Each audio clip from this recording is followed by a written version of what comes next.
Thank you for staying with Citizen Extra. I'm Lillian Muli. In the news today, Migori Governor Okoth Obado is expected to address a press conference following yesterday's chaos in the county.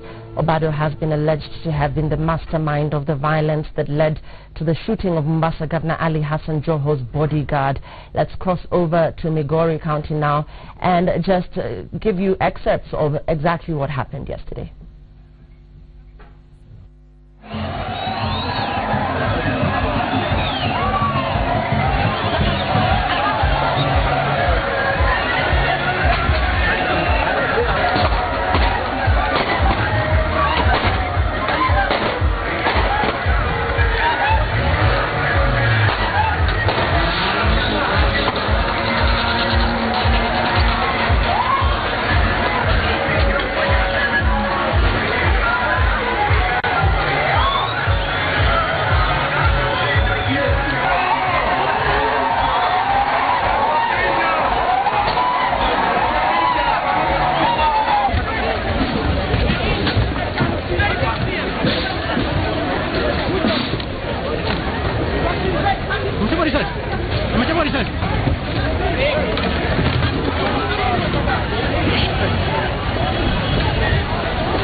And that happened yesterday. As you just saw from that clip there, supporters of Migori Governor Okoth Obado attacked a convoy of ODM. Among those in the convoy were Mombasa Governor Ali Hassan Joho. With me in studio to talk how best we can contain electoral violence is Maurice Zoro, NCIC Commissioner. Also in studio is Churchill Saoke.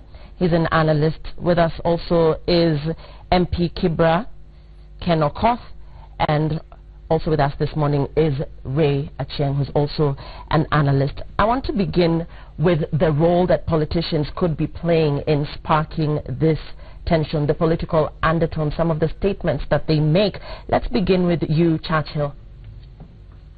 Well, thanks, Moody. I think this is not something new. It's kind of becoming a culture in this country where politicians use their influence to influence the youths to achieve their own political goals, and it's quite unfortunate. It's backward, it's benighted, and it's a tragedy for this country. Ken, as the MP for Kibra, what is your role as politicians, as leaders, in ensuring that that the tensions are kept in check, that there's no agitation among the electorate? We do know that the Migori governor is expected to address a press conference today because he has been linked to yesterday's violent attack. And I'm sure he's going to tell you separately, so we don't know who has linked him to that. I think the issues in Migori and how it's reported, because it was a CORD area, an opposition area, versus the issues that we saw the other day here in Dagoretti South when one of the aspirants came in and stormed a peaceful soccer tournament. I think those issues should be equally investigated and given the same amount of attention. What I say for myself as a politician, and I say this even to my team that runs my campaign and my supporters, is that I'm very determined for victory, but I'm not desperate. And I think all Kenyans need to understand as they look at the different candidates and see, is your candidate determined, and will they work for you if they win, or they're just desperate and they want to use negative propaganda, they want to divide people on tribal lines, they even want to use violence. And this is a message that we need to send to the mothers in the country, to talk to their young people. We need to send this message to the youth that there is no candidate worth fighting for during a campaign. Should he not have been the first person that came out to condemn that act as opposed to calling his competitors notorious? Again, on the Migori side, I say it's regrettable. I think it's a shame. Look at the number of people injured, look at the property destroyed, look at this will shape and cloud the debate there for a while. It will be about who hurt who, rather than the policies and the agenda of who will be a better governor and who will deliver services to the people of Migori. So yes, we lose something in the process when we invite violence and conflict, and then the debate becomes about who has been injured, who was the cause of the violence. I also think the parties have to set a tone of dismissing anybody who's engaged in violence. All our parties, including my party, ODM, have got very clear black and white rules on people who engage in violence and other malpractices will be banned. I think we need to see parties starting to do that, both on the NASA side as well as on the Jubilee side, because we've seen this conflict. It's not just in Migori. Migori was dramatic, but we've seen these things happening in where Mwangi wa Iria comes from. There was major conflict. We haven't seen in this, so I think really it all in the end boils down to Chapter 6 of the Constitution too. What are the standards of integrity that we expect of our leaders? Are they minor warlords, petty, petty gangsters who are organizing people to fight each other, and instead of debating issues in forums and convincing the citizens to vote for them, they use intimidation? Because we've seen even people dying, and I think it's not worth it during a campaign to have opponents, even in a primary, fighting each other and having their supporters fighting each other. Meanwhile, they themselves are well protected by state security. They have county government vehicles and resources to protect them, and it is the innocent young people who get injured who are their supporters. I think you can support your candidate passionately. This is my message to young people. You can support your candidate passionately, and the ultimate weapon is not physical violence, but staying with that vote, staying alive to cast that vote. Don't die for your candidate during a campaign. Let me stay with you on this one, Ken, Member of Parliament for Kibra. ODM has not issued a statement on the same. We know that investigations have been called into exactly what happened yesterday, but ODM has remained silent. But Jubilee has not issued a statement on what happened with the Mwangi wa Iria function. What happened with the soccer tournament when we saw over 22 guns pulled out by one of the aspirants' team against the other aspirant for governor in Nairobi. Jubilee has been silent on it. The Minister for Interior has been silent on it. Look, if you've already put the DCI to investigate this and they're going to hold people accountable, I think that is more than enough. ODM on its side will use its internal mechanisms, and I'm sure ODM will follow its internal rules to make sure. I know, for instance, last week, some members of ODM were fined and warned. Some members have been barred from participating in activities, and you won't hear the media highlighting that as much. So I think there is a narrative to want to paint ODM negatively, but we in ODM are cleaning up our act and making sure that anyone who wants to spoil our support base and our peaceful and credible nominations process will be held accountable. I want to talk to the NCIC Commissioner, Maurice Zoro. The NCIC is being seen as failing in its mandate to cap electoral violence and indeed hold politicians accountable. You're starting to be seen as a toothless body, and this is a bulk of the messages that are coming in. Now, what role are you playing to ensure that such persons are brought to book? We are not failing in our mandate because I take it that it is the responsibility of every Kenyan to make sure that peacekeeping is adhered to. Our mandate is to organize and make sure that on or before elections and after elections there is cohesion and integration of the people. And we've been at the community level. We've been mobilizing the community. But it is upon the party leaders and the community themselves to make sure that peace prevails. We have already trained over 700 police officers. We have also hired cohesion monitors to the tune of 108, There are 2 cohesion monitors in every county. In Migori, there are cohesion monitors who monitored what happened yesterday, and I'm sure they're investigating the matter, and they will bring a report. And this is happening all over. So it should be taken that it's a responsibility of not only the commission, but everybody's responsibility, including the parties and the party leaders.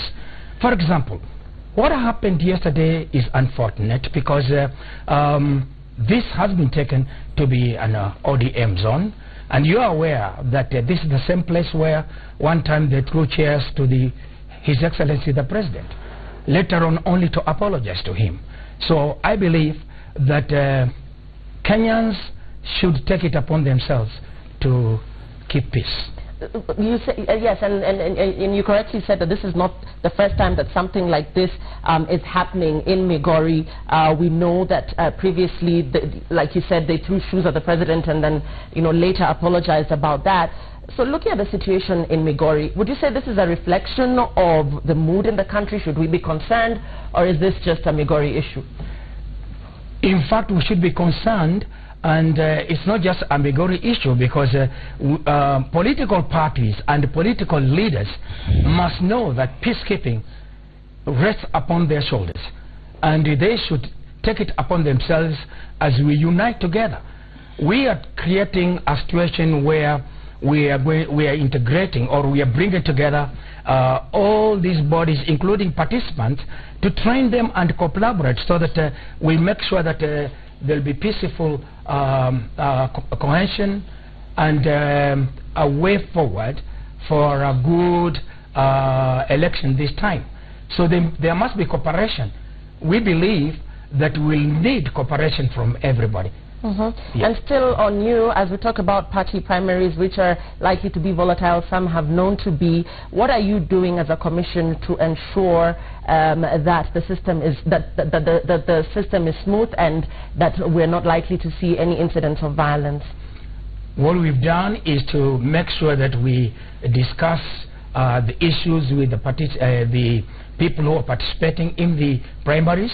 We have made arrangements to talk to those who are going to be in charge of these nominations, and at the community level we have also talked to the community leaders, interreligious leaders, interfaith religious leaders, and we are doing all we can to make sure that everybody concerned will make sure that this election is going to be peaceful. Let me come to you, Ray, once again on the standards of integrity we expect from our leaders when you see a governor actually being summoned and when you see investigations being called into what is likely to have been violence that was sparked by the area leader. The standards of integrity that we expect from our leaders, our electorate, have been seen to be extremely gullible and even fickle in some instances. Thank you so much, Lillian. And it's kind of, we always go in circles as a nation. And in terms of our institutions, we have the NCIC commissioner who is here. And Lillian, it's a fairy tale, because you can't just arrive at this time and then you want to tell us that you are going to actually execute these malpractices by the politicians. And there are violations of Chapter 6 of our Constitution. Article 210 talks about our national values. Article 232 talks about public service values. All these things are enshrined in our Constitution.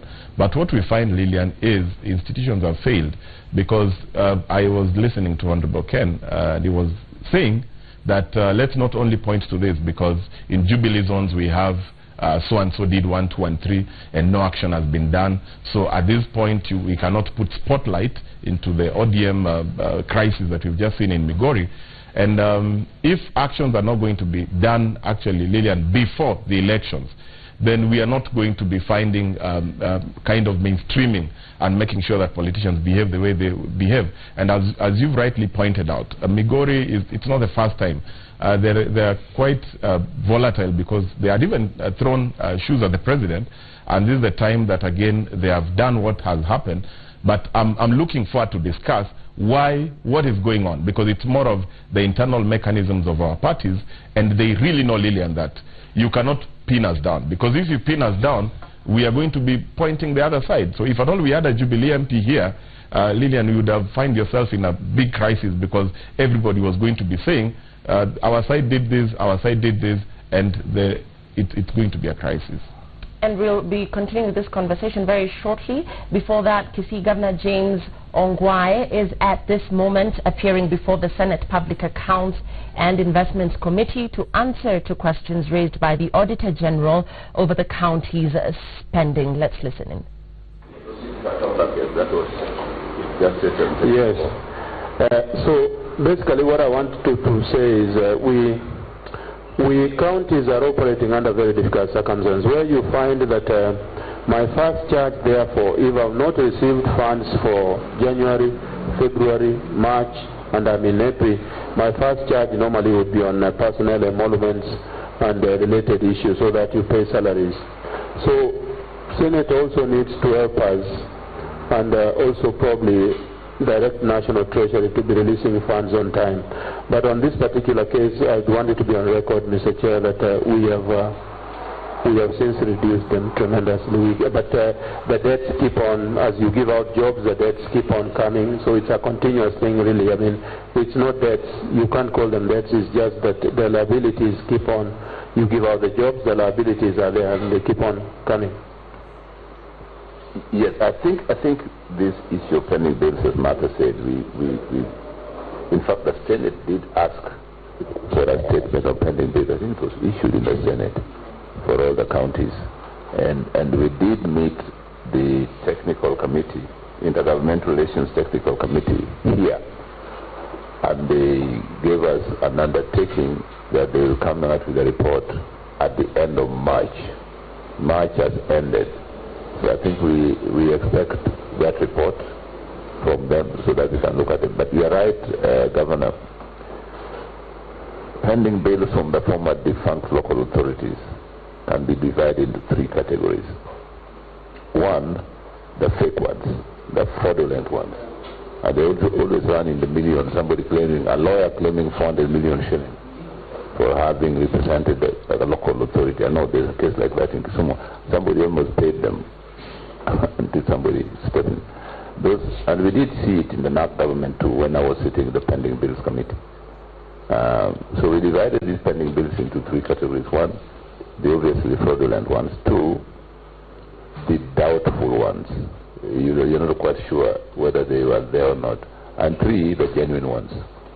So the genuine ones, our instruction was then that the genuine ones should be settled before the people who are owed begin taking you to court and paying. But you have to be very careful that you confirm the genuine. The other two categories, and this is what the Intergovernmental Technical Relations Committee should give us.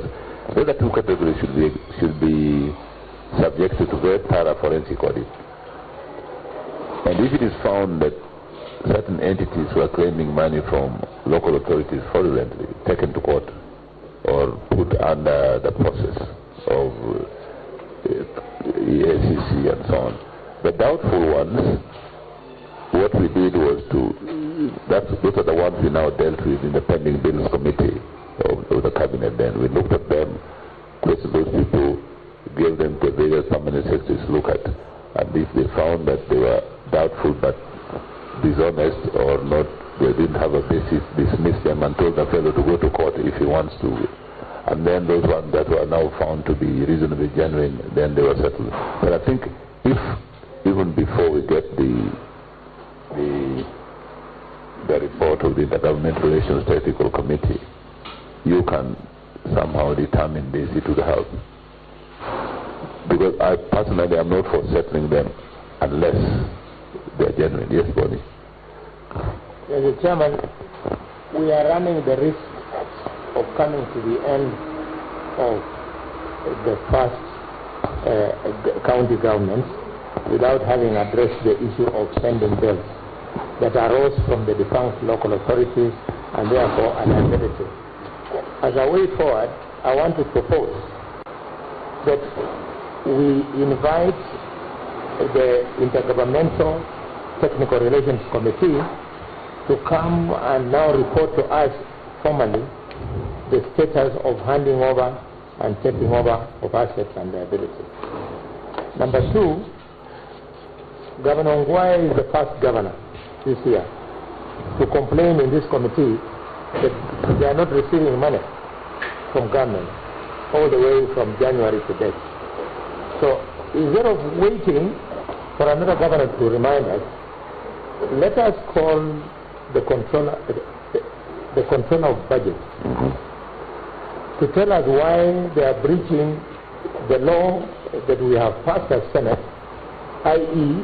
that money should be should hit the account of the county government in central bank by the 15th day. So we should call her immediately for her to clarify. How are we running down?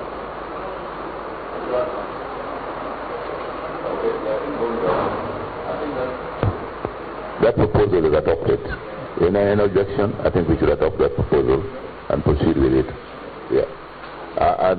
Because I know that this puts the county government in a lot of embarrassing situations.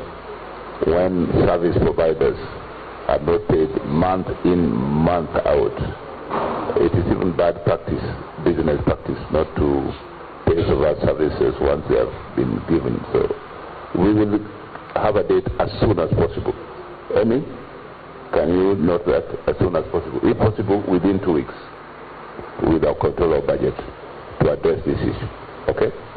Good. Mr. Chair. Yep. I think 2 weeks is too much, is a lot. I think why can't we make it 1 week? Because we are talking of counties not having money, right? Well, the reason why I said 2 weeks is also to make it possible for the body. I would propose further that we have the control of budget and the Intergovernmental Technical Relations Committee, the two of them together, so that we can at the same time discuss the report that they said would be ready in March in the presence of the controller of budget, when the controller of budget is giving our report on that. Thank you, Mr. Chairman, and maybe you should also consider that in their company, teach should be there. And the yes. National Treasury, so that we are there is no back passage. Yeah, okay. We deal with them on the same. All together. Agreed. I think 2 weeks, Paul, is reasonable because there must be consultation across the line. Yeah. Okay. Next audit query, internally generated revenue. Auditors. Thank you, Chairman. Number 5, receipts. 500 internally generated revenue. According to Note 11 to the financial statement, other receipts totaling of shillings 532,196,676 as at 30 June 2015, and which includes receipts from public health facilities operation of shillings 226,643,128, and the revenue generated from other local sources amounted to shillings 305,553,548. A comparison to the budgeted figure of shillings 630 million highlighted significant underperformance of 49%. Further, there were significant variances between the other budgeted revenues and actual receipts on the following items. Property rates, they budgeted to spend receive 140 million. Actual was 11,096,490, so there was a variance of 128,903,510. Cess, they budgeted 32 million, but collected 6,633,427, a variance of 25,366,573. Plot transfer fees, they budgeted 7 million, they received 126,335, a deficit of 6,873,665. Isolation fees surcharge on business permits, they budgeted to receive 5 million, they got 931,100, a deficit of 4,068,900. Market kiosk rents, they budgeted 10 million, they received 1,345,620, a deficit of 8,654,380. Slaughter fees, 500, they budgeted for 500,000, they received 38,750,000, a deficit of 461,250. Totally, they were supposed to get, they budgeted for 104,500,000, they received only 20,171,722, a deficit of 174,328,270, which is 90% of the revenue they were supposed to collect. In addition, there were other revenue sources included in the revenue collection budgeted for the county government, totaling to 181,100,000 that was neither disclosed nor accounted for. Thank you, Chairman. Okay, Governor. Thank you very much. The underperformance in revenue collection can be attributed to, first, on property rates. The county has no valuation role, hence the identification of the owners of the various properties is a challenge, but this has been included in our forward budget. Currently, we are in discussions with KRA on collaborating information between the county system and iTax so as to leverage on information sharing, that is electricity bills, water bills, among others. And in the latest news update from Migori, we were expecting Migori Governor Okoth Obado to address the press following yesterday's chaos in the county. But in the latest news, we understand that he may not be addressing the press after all. He has been summoned by the ODM Disciplinary Committee and is reportedly en route to Nairobi as we speak. Still on the Migori chaos, I want to talk to you, Churchill, on the conversation we were having, not just on Migori, but also on just the election-related violence in the country. There seems to be a growing pattern of politically motivated attacks and intolerance. If leaders are found to be behind these attacks, what course of action do you think should be taken? Thanks, Lillian. I think it is with due honesty, this country really needs soberness in leadership, and for us to have a sustainable mechanism of curbing some of this electoral related violence, especially amongst people, there are issues to do with what my colleague said about strengthening institutions that work, that are capable of bringing anybody to book who is bringing or speaking in a manner that is likely to polarize the nation. And thinking about institutions, I'm talking about the political parties. I mean, instead of if I was to strategically look at political parties in the future, we need, instead of political parties talking about blaming game in Muranga or in Migori, this is the time for them to actually play smart and outsmart one another in strengthening their internal democracies and ensuring that politicians who promote violence and influence young people into violence are not allowed into electoral positions. And in that manner, we will be building a culture where among the political parties, we are capable of bringing leaders who have strong values. Then you look at other government agencies like the National Cohesion Commission. I mean, these are institutions that should be apolitical. They should implement the law irrespective of who you are. And one of the things that I have been engaged in issues of peace building for quite a long time, since 2007, and I can tell you the truth. Many of the peace builders, and I'm happy the Commissioner for NCIC is here, is the mistake they do is that they tend to put the politicians above the peace activists. And so you're the Commissioner or the Commission for National Cohesion, you want to allow the politicians to make the mistakes and polarize the country, and then you come down now to promote peace. I mean, this is not sustainable. This is what I call massaging the society. If you want sustainable peace, bring the law like you brought the law for hate speech. If you speak against a community and an ethnic community or a clan, go to jail. I mean, there are other leaders who can leave this country. Member of Parliament for Kibra, Ken Okoth, party primaries are only days away, and we do understand that the Migori governor has been summoned by the disciplinary committee, ODM disciplinary committee. Will the committee have enough time to investigate the issues at hand and actually make a decision ahead of the primaries? Well, the ODM party primaries, I think for Migori will happen much sooner. I know the ones for Nairobi are happening on the 23rd of April, that is Sunday, 20 days from now. So I know the Migori ones are coming much sooner. Remember, Governor Obado was unhappy and displeased by how the last ODM nominations happened in 2013. And he defected and joined another party, PDP, and it is through PDP that he was elected. The majority of the members of parliament in Migori County came from ODM. Majority of the MCAs that were elected there came from ODM, but the governorship went to Honorable Obado as a governor through PDP. So I think this is an internal issue that ODM need to look at carefully. You may want to dismiss and look into the circumstances in which that conflict happened and what provoked it.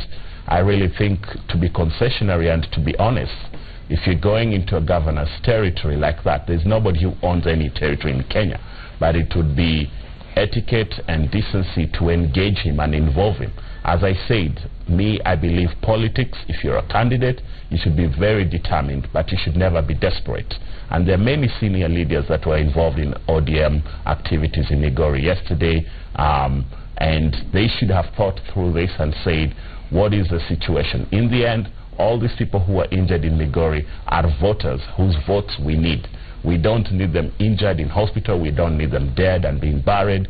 We need their votes to help us get to victory so we can implement an agenda for this country. So ODM has a short time to resolve this, and if it's not resolved well, there's nothing to stop Governor Obado from running as an independent if he feels ODM has not been fair to him. But you want to find out who are the other culprits or people that were possibly culpable in this conflict yesterday, and it's something we must all condemn. It's not a good sin, and even when I say I condemn it, I also am condemning what has happened in places like Muranga. I'm condemning things that happen in our own city here. So I don't want you to see that I'm saying because those things were not investigated, this shouldn't be investigated. My point is exactly the opposite, is that all state agents should be equally vigilant about this across the board. And even in Migori, stern action should be taken. I can never support violence. Whether these investigations will be conclusive, the party primaries are only days away.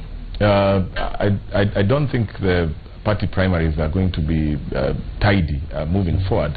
Lillian, three things that come out into this thing, and thank you, Honorable Ken, is honest enough in terms of owning up what is going on internally, what happened. One, the Joe factor. And Lillian, people have been arguing in terms of etiquette and protocol. Do you go to a governor's territory and you don't involve him? And Lillian, we remember Governor Obado is in ODM. And the other factor that is what Mheshimiwa said, that he came late, and many people are seeing him as somebody who was not even in the ODM mainstream. So him coming late definitely still makes him to be an outsider. Then number three, Lillian, what was very critical yesterday, that ODM gave governors direct tickets. And Governor Joe, who is one of those governors, was given a direct ticket. So when my colleague comes to my territory, already he's got a direct ticket. I perceive myself to be an outsider, and I don't have that direct ticket. And then the team that is coming with is also allegedly endorsing another candidate in the name of Honorable Chilayako. Then that is where Honorable Obado was. But I'm not coming to say that hooliganism that was perpetuated in Migori County is acceptable. It is not acceptable, and that's what I think Churchill also had alluded to. Now the buck stops at Commissioner Zoro, who is here, who has been a Mheshimiwa Lillian.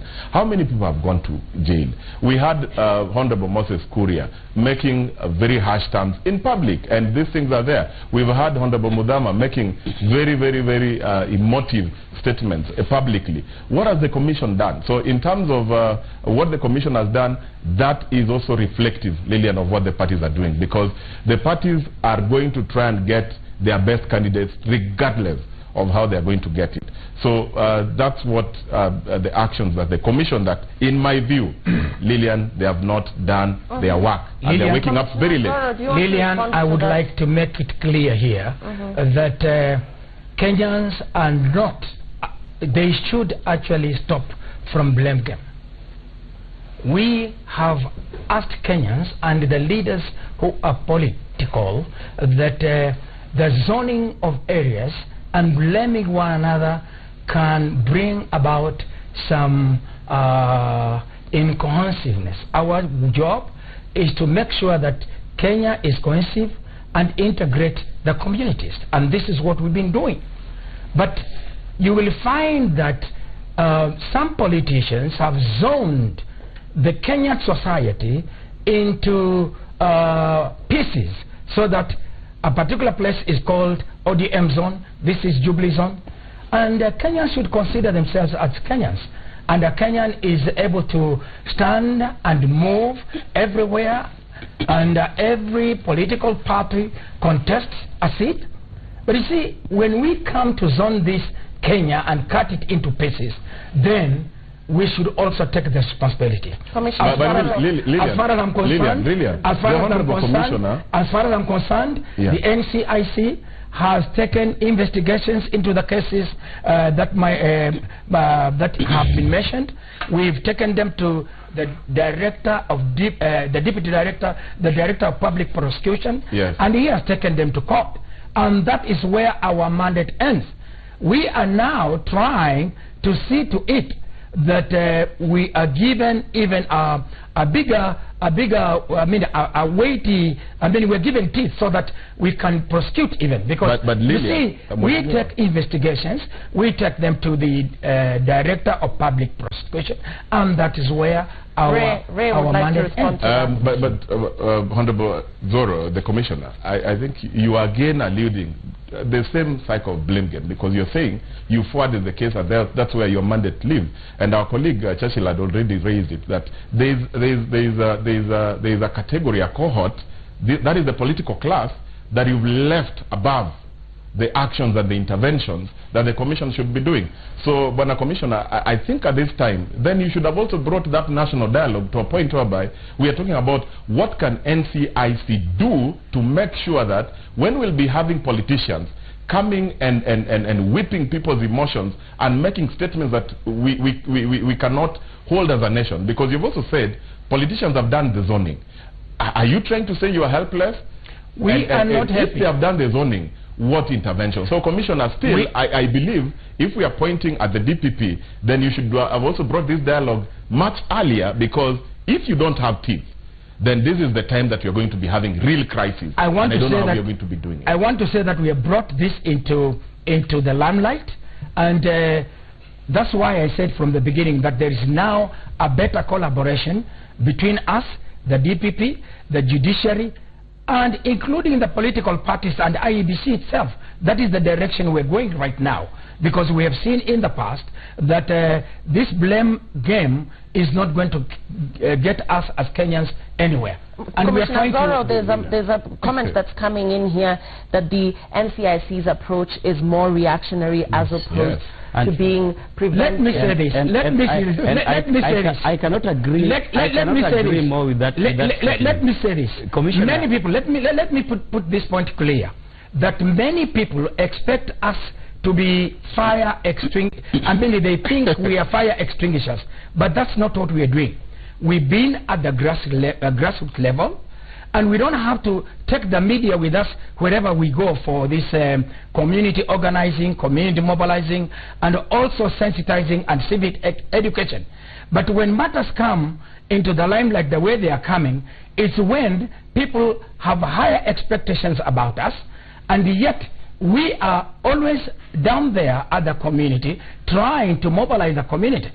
It's upon every Kenyan, and I want to repeat this, all of us have to be responsible as leaders and as citizens of this country, that peace is going to be amicable in this country. You know, I cannot agree more with that statement, because the reactionary nature of Kenyan institutions, and I think this is not just in fairness, it's not just NCIC. We are too much into politics that our institutions are accelerated by political events. True. And so we reach a situation where when some of these things, I mean, think about it. When you look at all those young people who are following Obado, these are young people who are helpless and they need jobs.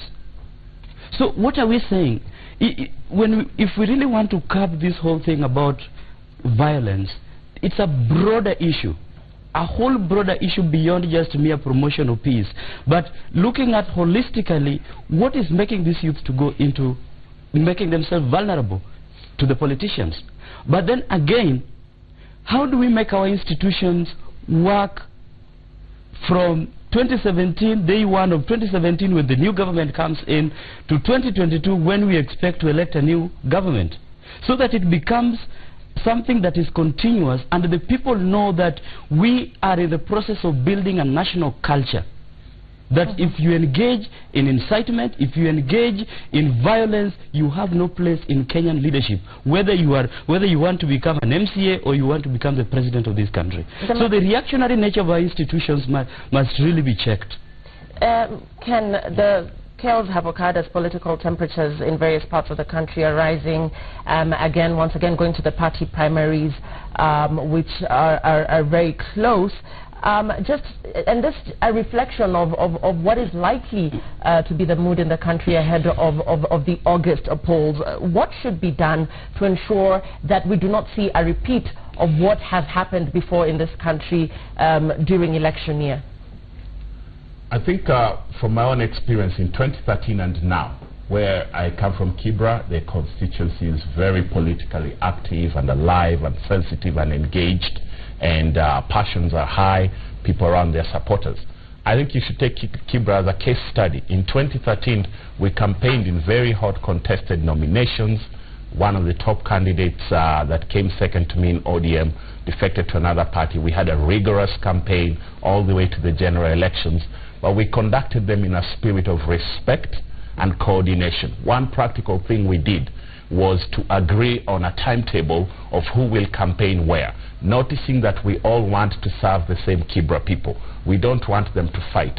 We say to the people in the community, we found you in peace, we will not leave you in pieces because of our political ambition. That is a message I'm telling to my people in Kibra today, and that all leaders need to be telling to their people.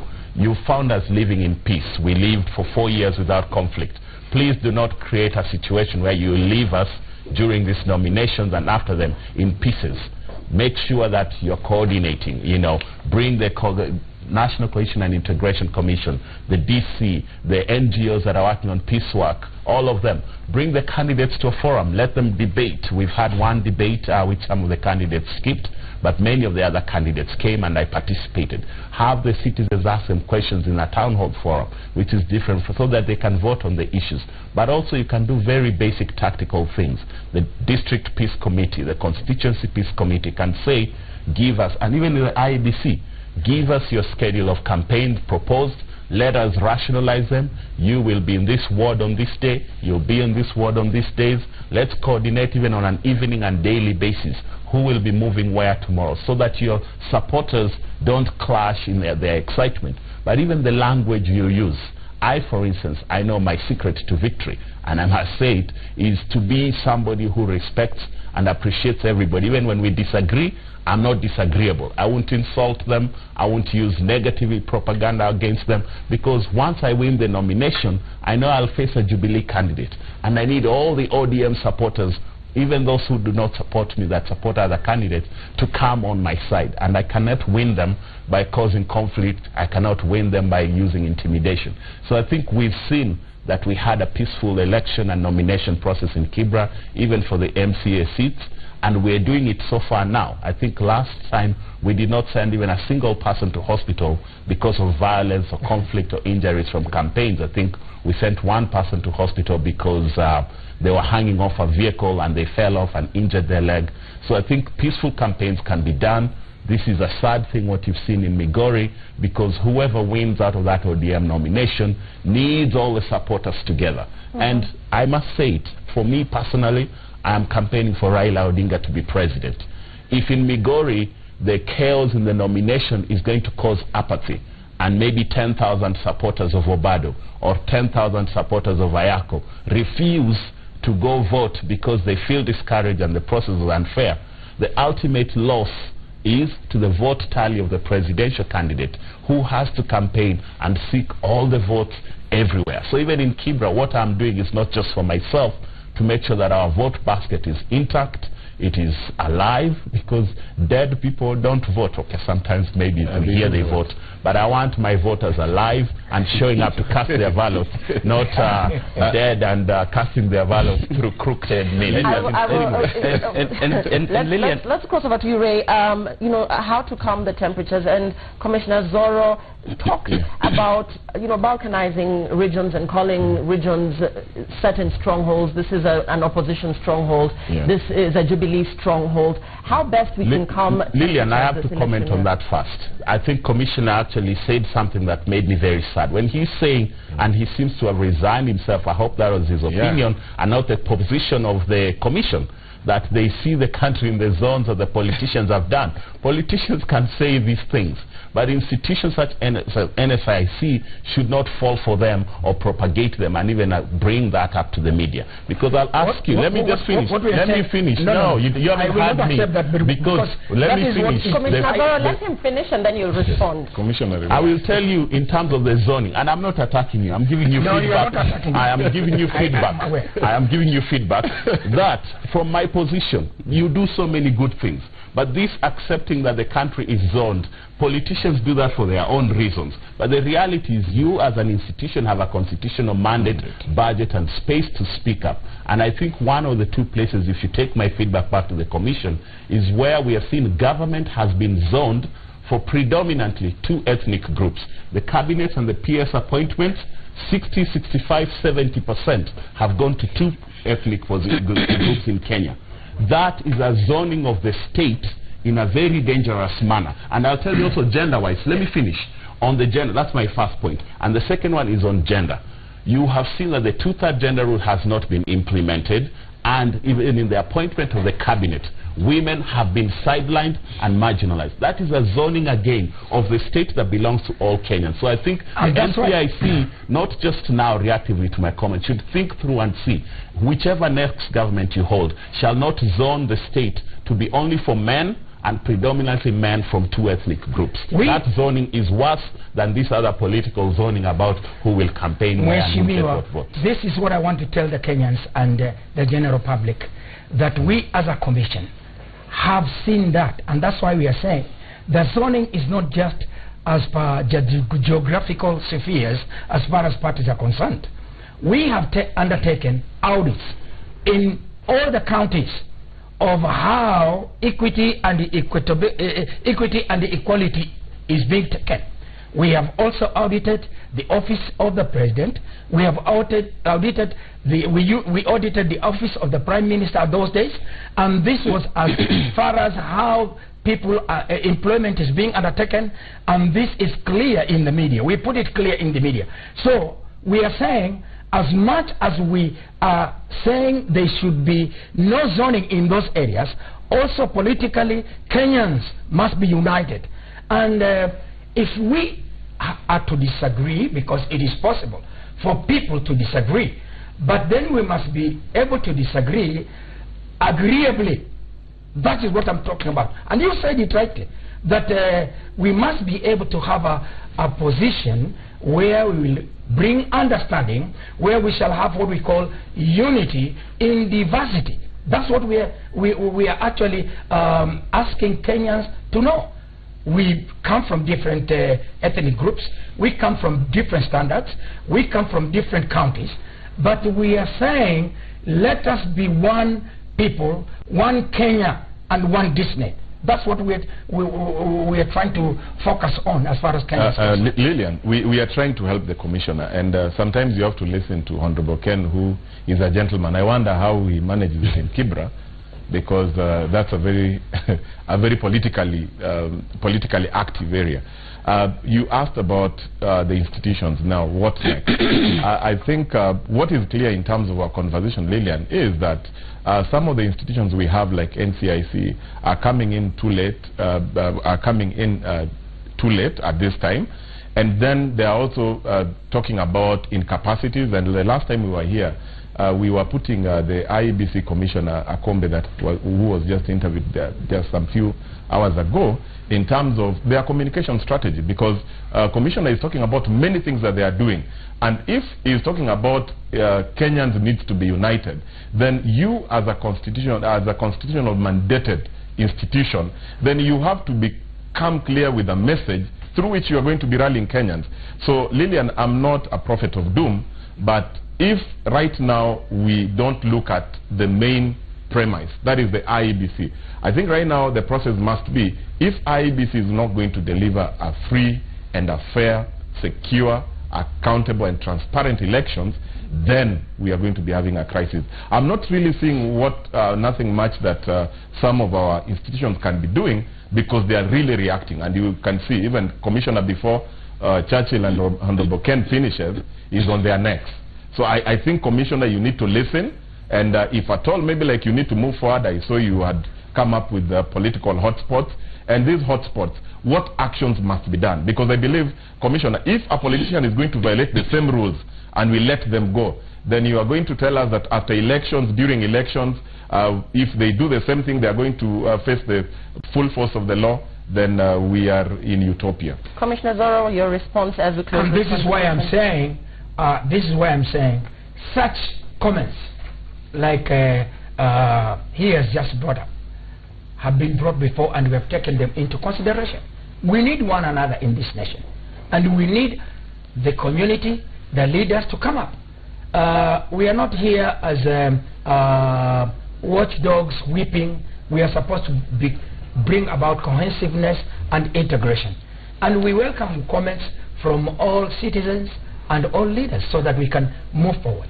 Many thanks, gentlemen, for your time this morning. We've been talking to Maurice Zoro, Commissioner, NCIC, also with us, Ray Cheng, political analyst. We've also been talking to Churchill Sauke, he's also an analyst, and of course Ken Okoth, MP Kibra. Thank you very much, gentlemen, for making time for Citizen Extra. It's time for sports now, and legendary long-distance runner Paul Tergat is currently launching his bid for the National Olympic Committee of Kenya, rather in the National Olympic Committee of Kenya presidency.